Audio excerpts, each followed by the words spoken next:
So students, as we have already discussed about the various signs of pregnancy, that is presumptive, probable and positive sign, and we have discussed these signs in detail.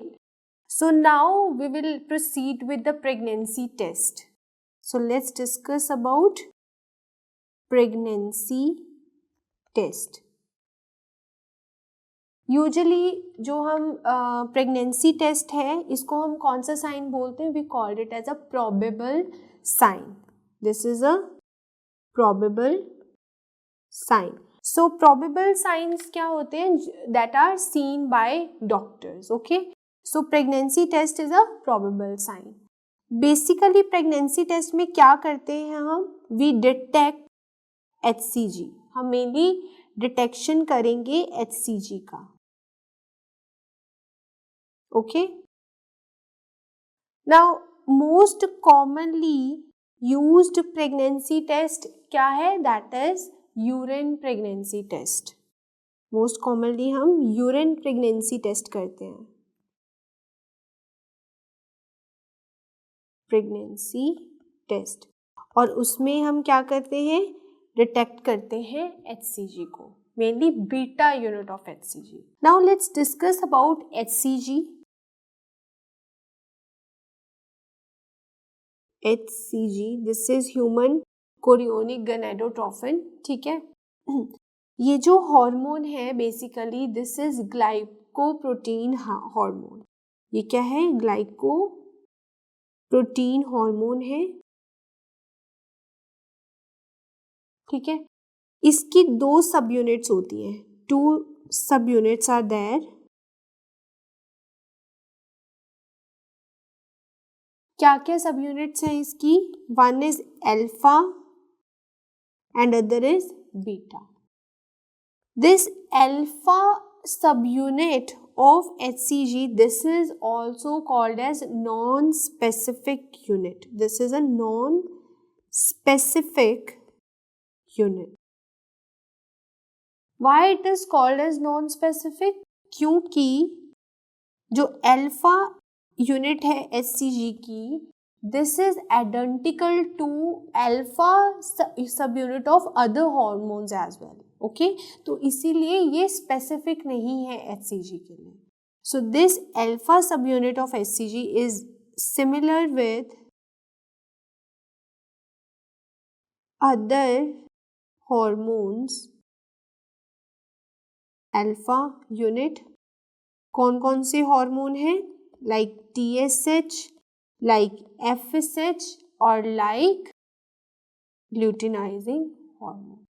तो इन तीनों hormone की जो alpha sub unit है that is equal with the alpha sub unit of HCG. ये beta sub unit को we called it as specific.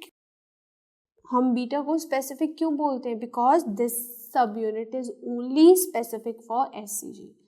तभी जितनी भी प्रेगनेंसी किट्स हैं वो बेसिकली क्या डिटेक्ट करती है? बीटा HCG को. So just right it here.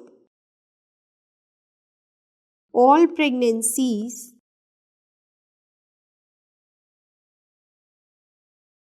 detect beta HCG or beta subunit of HCG. Beta subunit of HCG. Got it? Now ये जो बीटा यूनिट होती है ना सब यूनिट HCG की, this is somewhat similar with the beta sub unit of LH. But इनमें difference क्या होता है? जस्ट कुछ अमाइनो एसिड्स का. So just right the beta sub unit of HCG is similar with beta unit of LH, beta of LH. Okay, difference क्या होता है इनमें दोनों में? Differ just by 8 amino acids. Okay, now ये जो HCG है ना बेसिकली ये क्या करेगा? HCG ल्यूटोलाइसिस नहीं होने देगा। आपको पता है कि ये क्या करता है, कॉर्पस ल्यूटियम को सपोर्ट करता है, ठीक है। तो बेसिकली HCG जो है ये ल्यूटोलाइसिस को इनहिबिट करेगा, ल्यूटोलाइसिस को इनहिबिट कर रहा है, ठीक है, क्योंकि इसने कॉर्पस ल्यूटियम को सपोर्ट करना है for the progesterone and oestrogen के लिए, ठीक है। अब अगर ये ल्यूटोलाइसिस नहीं होने दे रहा, पहली बात तो ये कैसे ल्यूटोलाइसिस को इनहिबिट नहीं होने दे रहा, bye acting on LH receptor, by working on LH receptor, ठीक है। LH रिसेप्टर पे वर्क करके ये ल्यूटोलाइसिस को इनहिबिट कर रहा है। दूसरा, if it is acting on LH receptor then ये क्या करेगा, ओव्यूलेशन को भी स्टिमुलेट करेगा, ठीक है। सो इन विट्रो फर्टिलाइजेशन जो ovulation will get triggered by HCG. Why? Because HCG act on LH receptor. Okay. So this is a basic mechanism you should know. Now this HCG is structurally and functionally similar to what? To LH. So just write it. HCG is structurally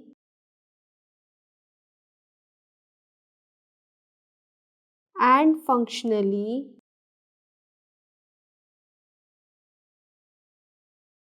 similar to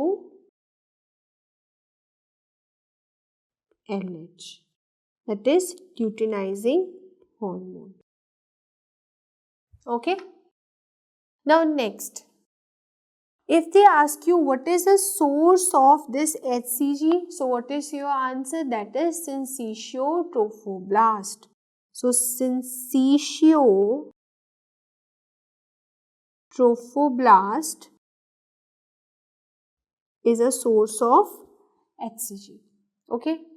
Basically इसकी secretion कब शुरू होगी? Its secretion starts at 8 to 9 days after fertilization. So 8 to 9 days after fertilization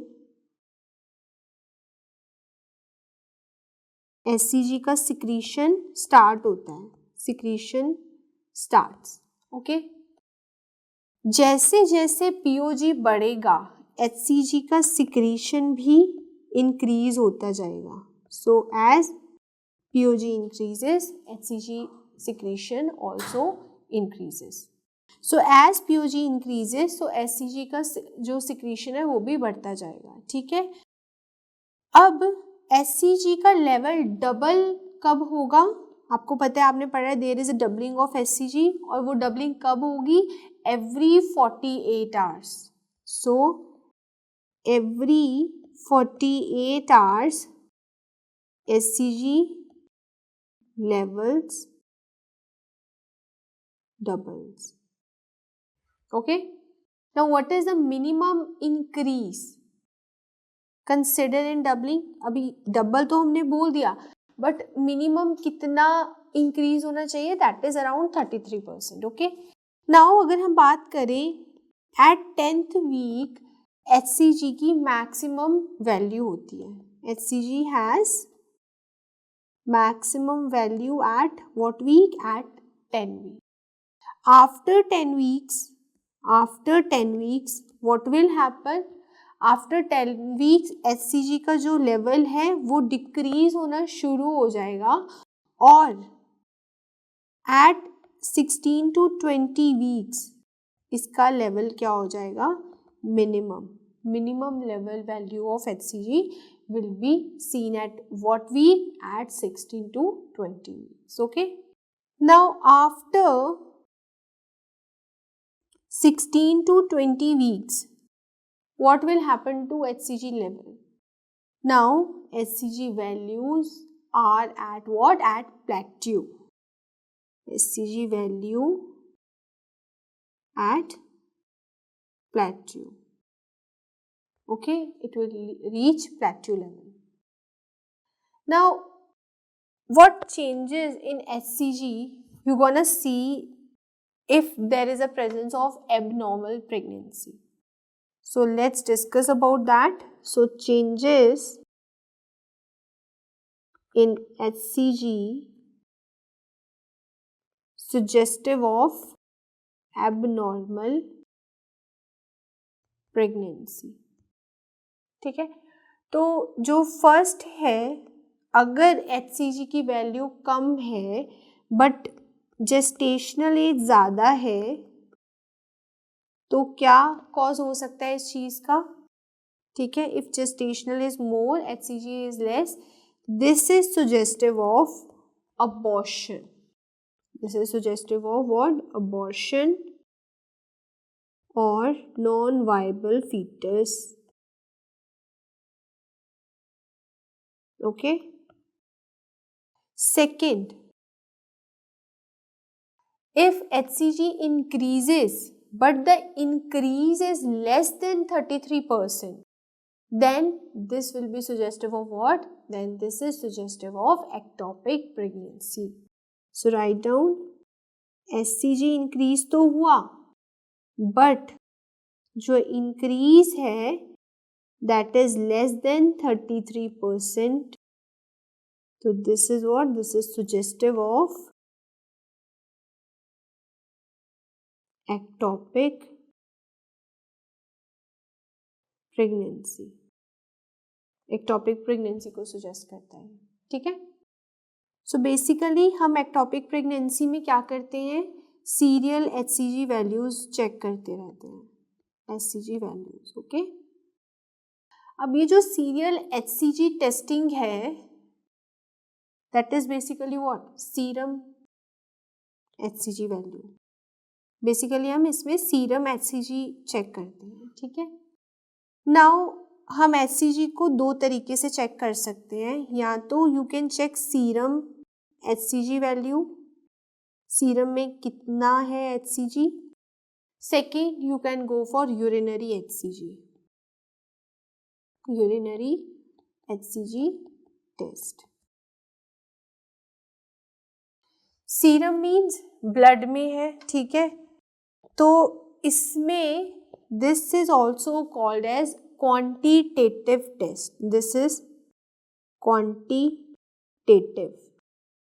where as ये जो urinary HCG है ना, this is a qualitative. This is qualitative.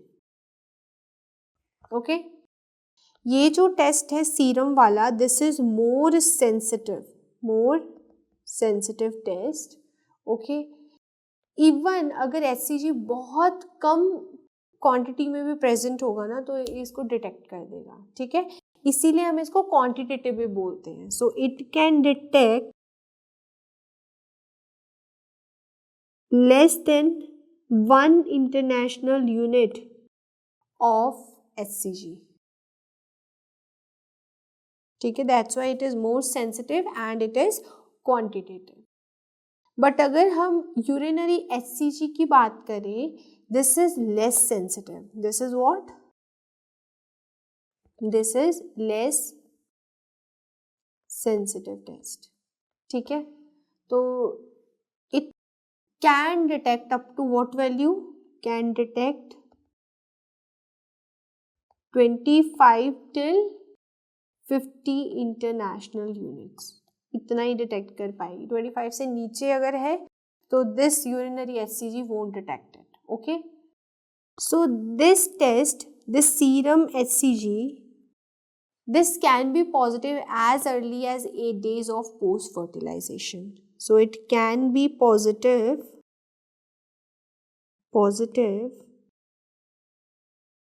as early as 8 days post fertilization.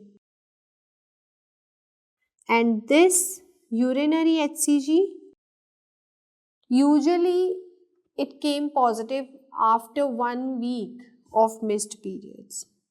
So it usually came positive after और positive 1 week after missed periods. Okay, यहाँ पे false negative के chances काफ़ी ज़्यादा होते हैं, ठीक है। Even urinary pregnancy test false negative भी आ जाता है। फॉल्स नेगेटिव यूपीटी कब आएगी? When you want to see this false negative urinary pregnancy test, basically if early pregnancy है, ठीक है। मोस्ट कॉमन रीजन क्या है? Early pregnancy. अर्ली प्रेगनेंसी के केस में फॉल्स पॉजिटिव के चांसेस काफ़ी हाई होते हैं, ठीक है। ये जो हम यूरिनरी प्रेगनेंसी टेस्ट करते हैं ना, यूरिनरी प्रेगनेंसी टेस्ट, इसका बेसिक मैकेनिज्म क्या है? दैट इज सैंडविच एलिजा पे बेस्ड है। Basically it is what? It is a sandwich ELISA. Okay, now if we check the sensitivity order of the testing, so let's discuss what is the sensitivity order. So सबसे पहले क्या आएगा? First fluorescence immunoassay will come, followed by what? That is radio immune assay. After that ELISA will come, which is equivalent to what? Radio receptor assay. And after this what will come? That is immunoradiometric assay. Immunoradiometric assay. So this is a sensitivity order. Okay. Now most commonly हम क्या use करते हैं? आपने देखा होगा clinic में most commonly patients क्या बोलेंगे आपको? डॉक्टर हमने ना जो प्रेगनेंसी किट मिलती थी उससे टेस्ट किया। Means most commonly used pregnancy test is what? Urinary pregnancy test, UPT, ठीक है। यूपीटी ज़्यादा कॉमन है, ठीक है। बट अगर हम बात करें क्वांटिटी वाइज, ठीक है, क्वांटिटेटिव असेसमेंट के लिए तो बेस्ट क्या है? Best is serum HCG testing. So best quantitative is serum HCG. Okay. अभी ये आपने कब करना है? When you have to do this, कब करोगे? When there is a discrepancy between. Now अभी हम ये सीरम HCG टेस्ट कब करेंगे? What is the right time to do, or when you have to actually do this? When the size of uterine cavity and the calculated POG is not matching ना, that time we need to do serum HCG, ठीक है? So just write it here. When there is discrepancy regarding size of uterus and POG, ठीक है, calculated POG, then we use what? That is serum HCG. Now जब आपने HCG की testing की तो दो चीज़ें हो सकती हैं। अगर हम क्वांटिटेटिव की बात करें तो 2 things will come. आप क्वांटिटी चेक कर रहे हो ना, तो अगर हायर देन एक्सपेक्टेड आई तो क्या कॉज होंगे, और अगर लेस देन एक्सपेक्टेड है तो क्या कॉजेज है इस चीज़ के। So let's discuss. If higher than expected तो क्या क्या चीज़ें हो सकती हैं? Maybe this is a case of gestational trophoblastic disease. आपको पता है जेस्टेशनल ट्रोफोब्लास्टिक डिजीज में क्या होता है? बेसिकली ये ट्रोफोब्लास्ट की हाइपर प्रोलिफरेशन है, ठीक है। हाइपरट्रॉफी और हाइपर प्रोलिफरेशन होती है ट्रोफोब्लास्टिक टिश्यू की, तो ज़्यादा HCG भी बनेगा। और HCG अगर ज़्यादा बना, आपको पता है HCG कहाँ से बनता है? सिंसिशियो ट्रोफोब्लास्ट से। तो ज़्यादा HCG बना That's why here we have said the value is more than expected. So gestational trophoblastic is one of the cause of it. Second is multifetal pregnancy.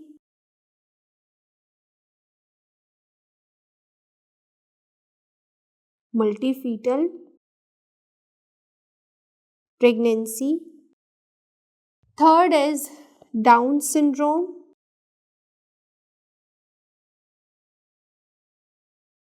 Fourth is erythroblastosis fetalis.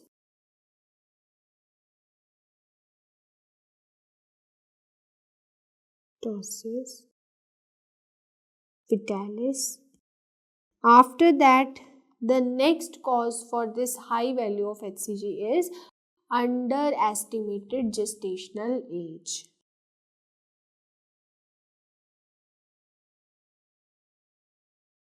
Underestimated gestational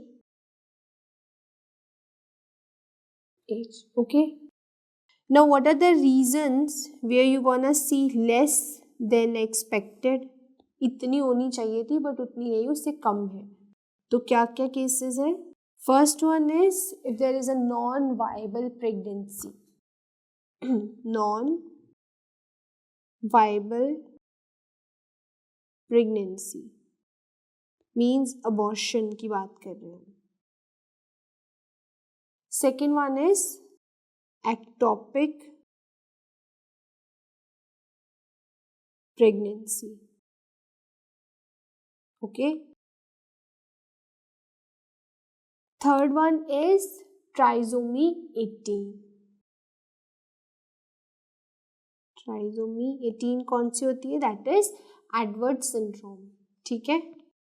And fourth is what? That is overestimated gestational age.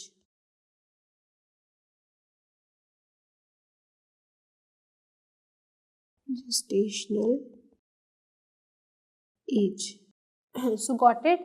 High value आपको trophoblastic disease मल्टीफीटल pregnancy में. मल्टीफीटल में क्यों? Because 2 placenta है, 2 syncytio trophoblast हैं, तो ज़्यादा HCG बनेगा. Down syndrome हो गया, एरिथ्रोब्लास्टोसिस फिटालिस और अंडर एस्टिमेटेड जेस्टेशनल एज. यहाँ पे आपको हाई लेवल ऑफ HCG देखने को मिलता है. बट अगर हम बात करें लेस देन एक्सपेक्टेड, तो वो कौन कौन से केसेस होंगे? अबॉर्शन के केस में कम HCG होगा. अगर एक्टोपिक प्रेगनेंसी है उसके केस में कम होगा. एंड ट्राइसोमी 18, याद रखना, high means down, low means trisomy 18. उधर क्या था हाई वाले में? There is a under estimated gestational age. यहाँ पे क्या है कि आपने उसकी जेस्टेशनल एज बहुत मान ली, इसीलिए वो लेस आया. ठीक है. So just got it. What are the reasons of high and low values of HCG? Now, अगर हम बात करें डायग्नोस्टिक टेस्ट की, प्रेगनेंसी का डायग्नोस्टिक टेस्ट क्या है? तो जो अल्ट्रासाउंड है, USG is basically a diagnostic test. This is a diagnostic test. Whereas अगर आप अब बोलोगे मैम HCG क्या है, वो भी तो डायग्नोस्टिक है, हम बोलते हैं पॉजिटिव आया नेगेटिव आया. So basically this is not a diagnostic test. ठीक है. This is a you can say screening sort of. It is not diagnostic test.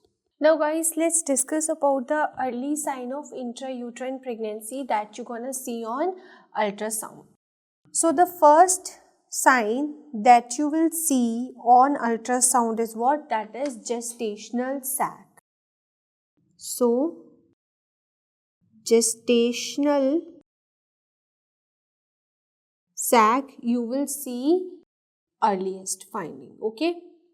Now if they ask you HCG की क्या वैल्यू होगी जब आपको gestational sac देखने को मिलेगा?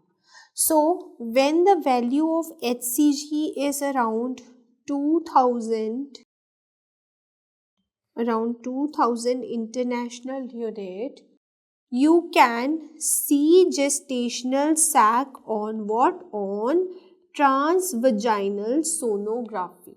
Okay, and when this value is around 6500 international unit, then you can see this gestational sac on transabdominal sonography. समझे? मीन्स ये जो ट्रांसवजाइनल सोनोग्राफी है ये ज़्यादा सेंसिटिव है, this is more sensitive test, that's why even इतनी कम वैल्यू भी है HCG की like 2000 as compare to this 6500, still वो डिटेक्ट कर सकती है जेस्टेशनल सैक. ठीक है. नाउ इसीलिए अगर आपने अर्ली प्रेगनेंसी को डिटेक्ट करना है, अर्ली प्रेगनेंसी से मेरा मतलब लाइक अराउंड 1 वीक पे हमें प्रेगनेंसी को डिटेक्ट करना है, तो हम क्या करेंगे, we will go for transvaginal sonography. ठीक है. सो ये जो ट्रांसवजाइनल सोनोग्राफी और ट्रांस एब्डोमिनल सोनोग्राफी में क्या डिफरेंस है? बेसिकली जो ट्रांसवजाइनल सोनोग्राफी है ना, इसके प्रोब की फ्रीक्वेंसी ज़्यादा होती है. Probe frequency is more. ठीक है. कितनी होती है? It is more than 5 megahertz. Whereas अगर हम ट्रांस एब्डोमिनल सोनोग्राफी की बात करें तो ये जो इसका प्रोब होता है, इसके प्रोब की फ्रीक्वेंसी इज यूजुअली लेस. और कितनी होगी? This is around 2.5 to 3 megahertz. Okay.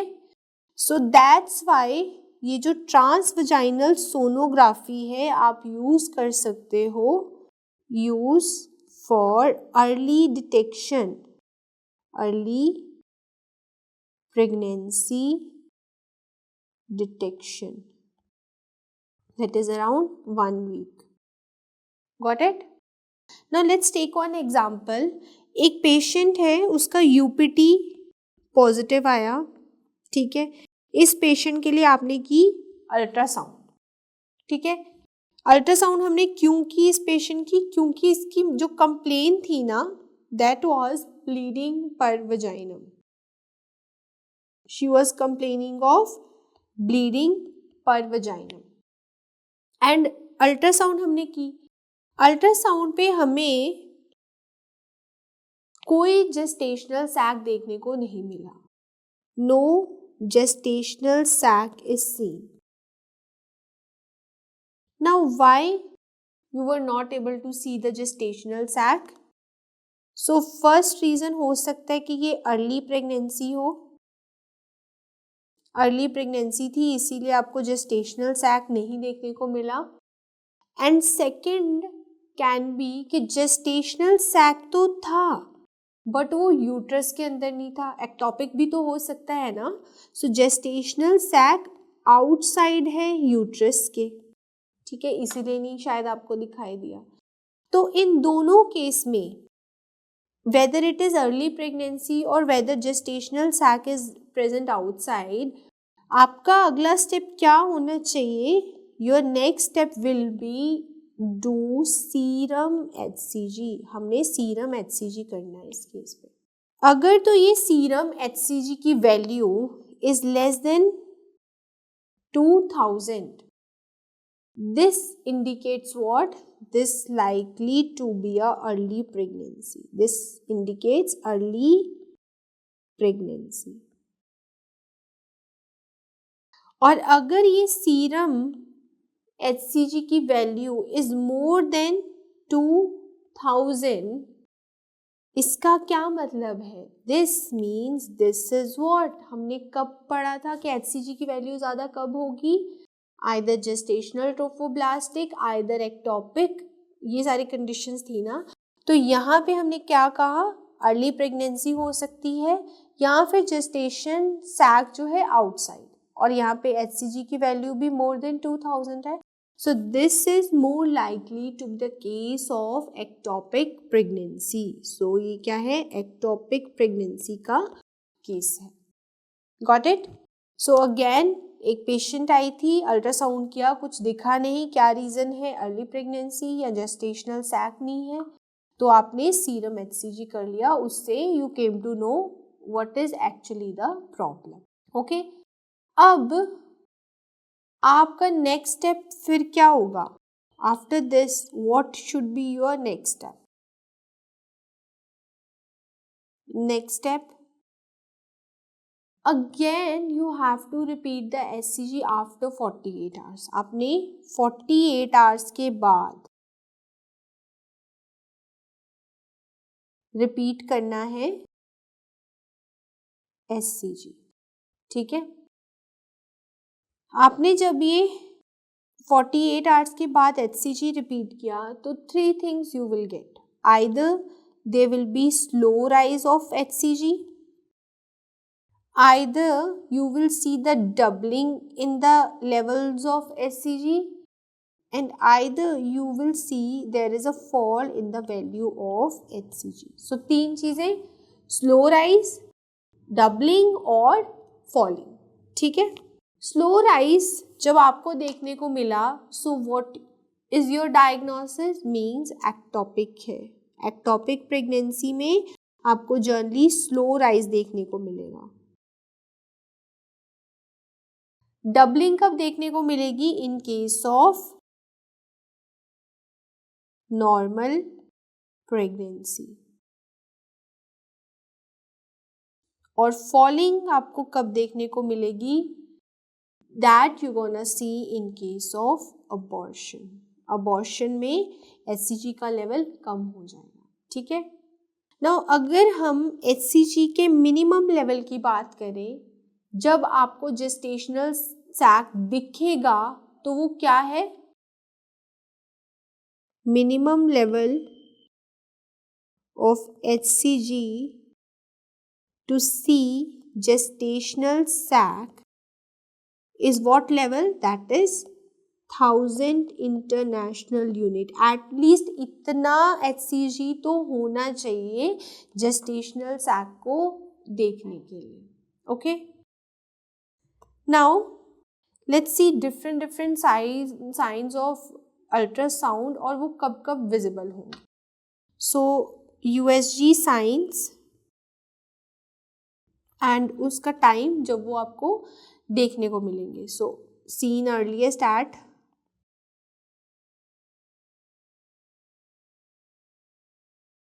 Dash on TVS। So जो फर्स्ट साइन है that is gestational sac. Gestational sac on USG, और ये आपको कब दिखाई देगा? अराउंड 4.5 to 5 वीक्स, ठीक है। और मेनली ये हम ट्रांसवेजाइनल सोनोग्राफी की बात, TVS की बात कर रहे हैं, ठीक है, not we are not talking about TAS here. Second sign is what? That is yolk sac within gestational sac. ये आपको कब देखने को मिलेगा? That is around 5 to 5.5 weeks on transvaginal sonography. Third sign that you want to see on USG is what? That is embryo in the gestational sac.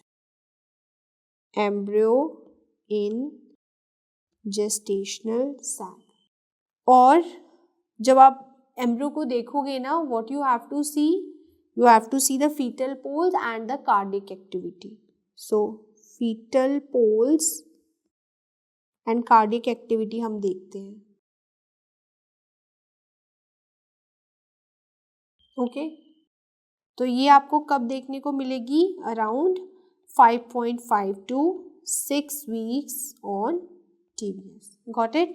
So first sign क्या होगा? Gestational sac, वो आपको 4.5 to 5 weeks पे देखने को मिलेगा। Second one was yolk sac within the gestational sac, वो आपको कब देखने को मिल रहा है? 5.5 से 6 वीक्स के बीच में। Sorry, cut, repeat. और वो आपको कब देखने को मिल रहा है 5 to 5.5 वीक्स के बीच में. And third one is what, that is embryo within yolk sac, जिसमें आप फीटल पोल्स और उसकी कार्डियक एक्टिविटी देखोगे. ये आप 5.5 to 6 वीक्स के बीच में देखोगे. ठीक है. नाउ अब आप ये कैसे फाइंड करोगे कि ये प्रेगनेंसी इंट्रा यूट्राइन है कि extrauterine. So to diagnose this pregnancy as intrauterine, तो आपको कुछ साइंस मिलते हैं अल्ट्रासाउंड पे. वो क्या क्या साइन है? First sign that you gonna see is intra decidual sign.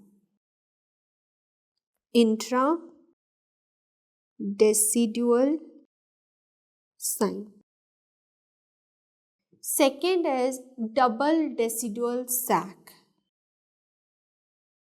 Double decidual sac. And third one is double bleb.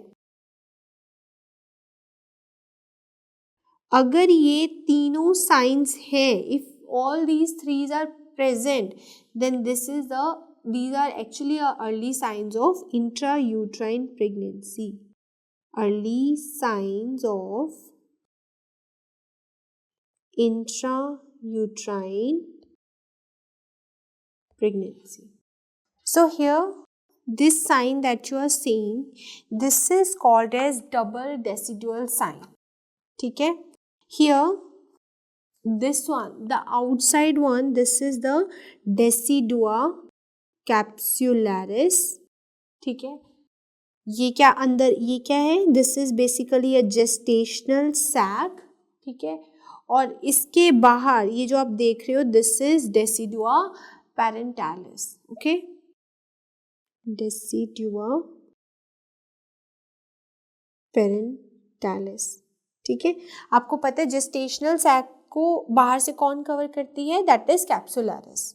और उसके बाहर क्या प्रेजेंट होती है? Decidua capsularis. Okay.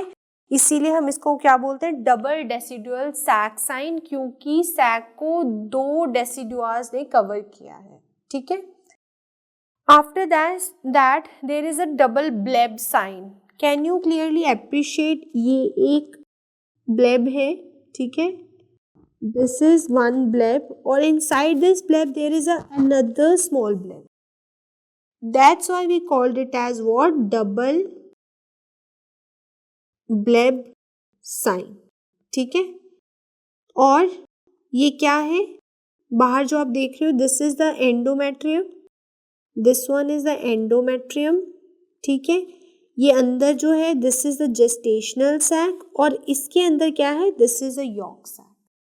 So basically this is what? This is the double bleb sign.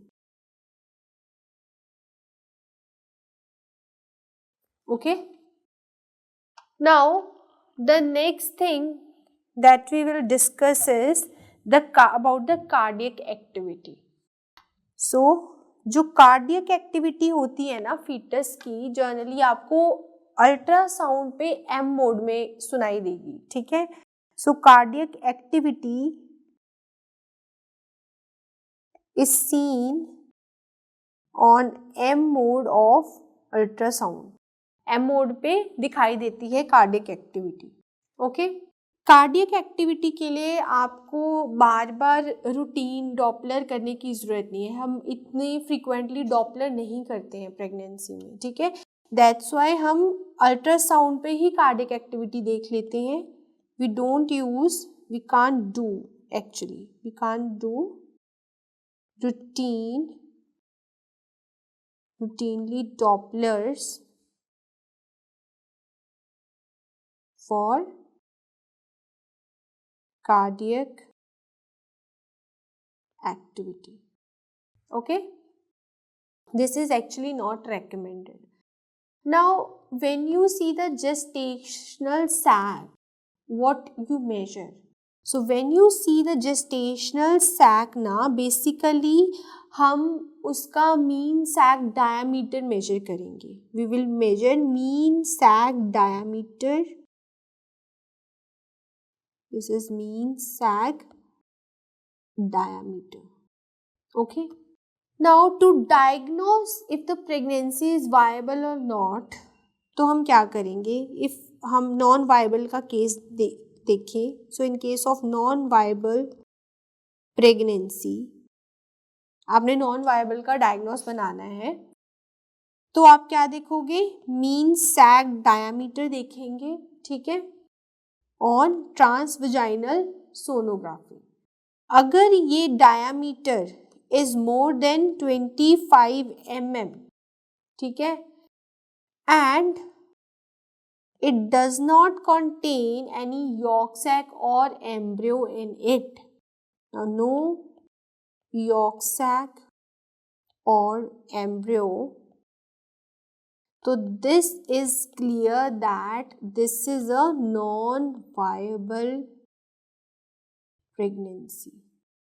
ठीक है, इसको हम एक और नाम भी देते हैं, we called it as what? We also called it as blighted ovum, या फिर इसको एम्प्टी ओवम भी बोलते हैं, एम्प्टी ओवम साइन या ब्लाइटेड ओवम। मीन्स जेस्टेशनल सैक तो है बट बीच में ना यॉर्क सैक है ना एम्ब्रियो है, खाली है ये एग बेसिकली, तो इसको हम क्या बोलते हैं, ब्लाइटेड ओवम और एम्प्टी ओवम साइन। और ये हम क्यों बोलते हैं, ड्यू टू एवास्कुलर विलाइज, ये हमें क्यों मिलता है, due to avascular villi basically, got it? Now अगर gestational sac है, if gestational sac is there, ठीक है, और इस gestational sac के अंदर embryo भी है, embryo is also there, embryo is inside, then आपने क्या करना है, you have to measure the CRL. What is this CRL? This is crown rump length. Crown rump length होती है ये, और बेसिकली अगर ये CRL जो है, if it is more than 7 mm, CRL अगर ज़्यादा है 7 mm से, ठीक है, ट्रांसवजाइनल सोनोग्राफी पे, but cardiac activity is not there, no cardiac activity, तो ये क्या है, this is again a case of non-viable pregnancy, non-viable pregnancy, but ये क्या है, missed abortion है, missed abortion बोलेंगे, ठीक है। अब आप लोग सोचोगे इसको हमने क्यों नहीं ब्लाइटेड बोला, क्यों नहीं बोला, क्योंकि इसमें एम्ब्रियो है, एम्ब्रियो इज देयर, ओके, बस कार्डिक एक्टिविटी नहीं है उस एम्ब्रियो की, इसलिए हम बोलते हैं missed abortion. Now let's discuss about this CRL। Now ये जो CRL है, जनरली हम, this is crown rump length, हम कैसे मेजर करेंगे इसको, हम हेड से लेके, अगर this is a head of the baby, ठीक है, ये इसकी नेक है, दिस इज द बुटॉक्स, ठीक है, तो हम CRL को कैसे मेजर करते हैं, we measure it from the head, usually हम यहाँ से हेड से लेके इसको मेजर करेंगे बुटॉक्स तक, ठीक है, सो हेड से लेके बटक्स तक आपको इसको मेजर करना है। वी डोंट इंक्लूड, ये लिम्स ना हम इसमें नहीं इंक्लूड करेंगे, just remember limbs are not the part in case of CRL, limbs को नहीं कैलकुलेट करना, आपने बेसिकली हेड से लेके उसके बुटॉक्स तक ही काउंट करना है, this is basically actually your CRL, okay, so right it down, CRL क्या है, it is length from head to buttocks. It does not include what? Limbs are not included. Limbs are not included. Okay? Now ये CRL हमें क्या बताती है? This tell us about the viability. this tell us about viability of the fetus. Okay and अगर आपसे पूछे कि best ultrasound parameter for gestational age assessment क्या है, तो CRL is the best parameter. So it is a best parameter for gestational age assessment. Okay अगर किसी patient की LMP आपको नहीं पता तो आप क्या करोगे, आप अल्ट्रासाउंड करोगे to know the what is the actually LMP और व्हाट इज द, तो आप क्या करोगे, आप अल्ट्रासाउंड करोगे. अल्ट्रासाउंड करके आपको पता लग जाएगा कि उसका पीरियड ऑफ जेस्टेशन क्या चल रहा है, कौन सा वीक चल रहा है, कौन सा मंथ चल रहा है, एंड आप EDD भी वहाँ से कैलकुलेट कर लोगे. ठीक है, किसके बेसिस पे ये कैलकुलेट करोगे अभी, that is your crown rump length. So just right it down.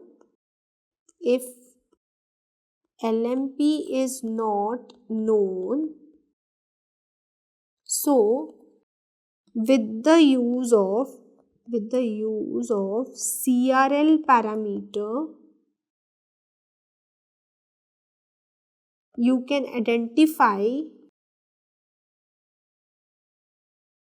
we can identify what? We can identify the period of gestation plus expected date of delivery. Okay, this is the ideal parameter that you can use. ठीक है, अभी CRL को major करने के लिए ideal time क्या है, तो basically if we talk about the ideal time to measure it, that is 7 to 9th week of pregnancy. Basically first trimester जो है that is a ideal time.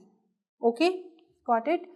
But अगर for example more than first trimester हो गया, ठीक है, first trimester से ज़्यादा time हो गया, ठीक है, तो सिंगल बेस्ट पैरामीटर क्या है for assessment of gestational age. So आप क्या करोगे, बाई पैराइटल डायामीटर यूज करोगे. आफ्टर द CRL आप क्या यूज करोगे, by parietal diameter.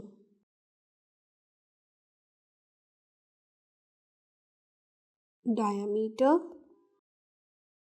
To assess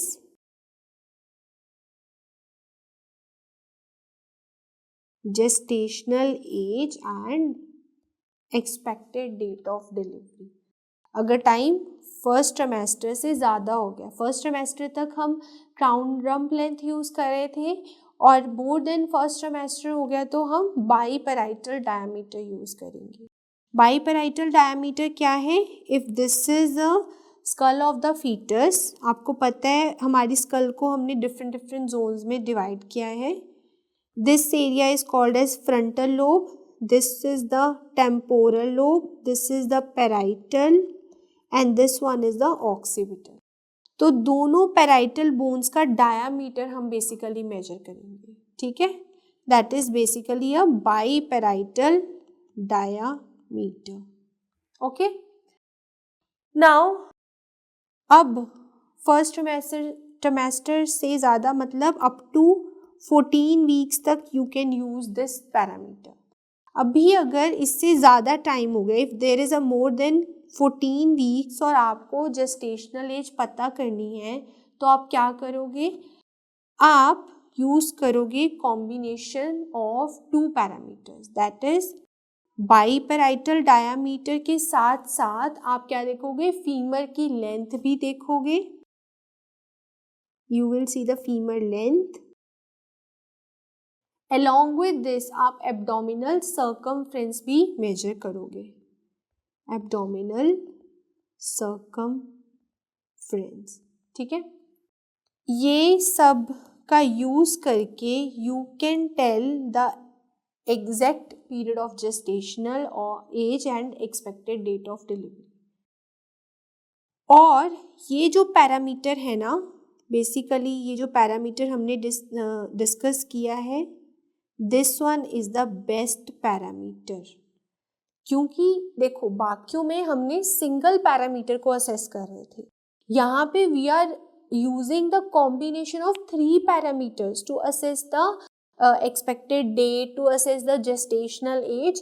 So this one is the better version. This is better one for POG and EDT when LMP is unknown, when LMP is not known.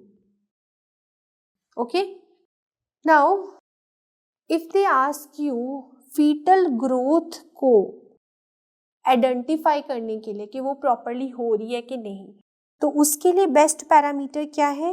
Best parameter for fetal growth is what? That is abdominal circumference. Abdominal circumference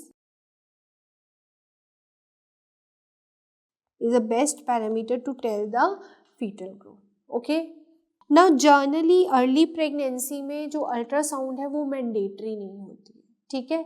हम सिर्फ ultrasound तभी करेंगे इन early pregnancy अगर इनमें से कोई भी condition है। So USG done in early pregnancy only if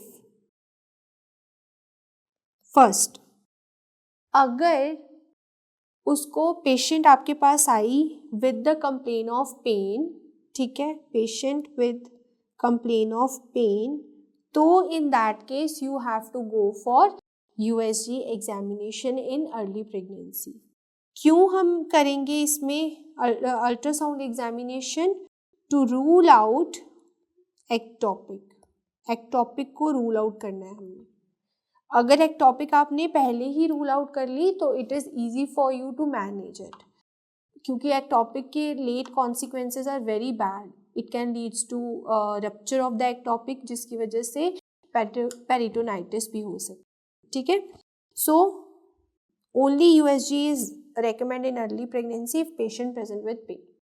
Second, when you can do ultrasound in early pregnancy is when the LMP of the patient is not known. Patient's last menstrual period is not known. So to identify the gestational age, you did the ultrasound. Now the third point where you can do ultrasound in early pregnancy is what? If patient present with bleeding के साथ आपके पास आई है तो आपने करना है ultrasound to detect if abortion तो नहीं हो गया, to assess what? Viability of fetus. And the next point when you can do the ultrasound is when there is a discrepancy between the size of uterus and the gestational age of uterus. In case of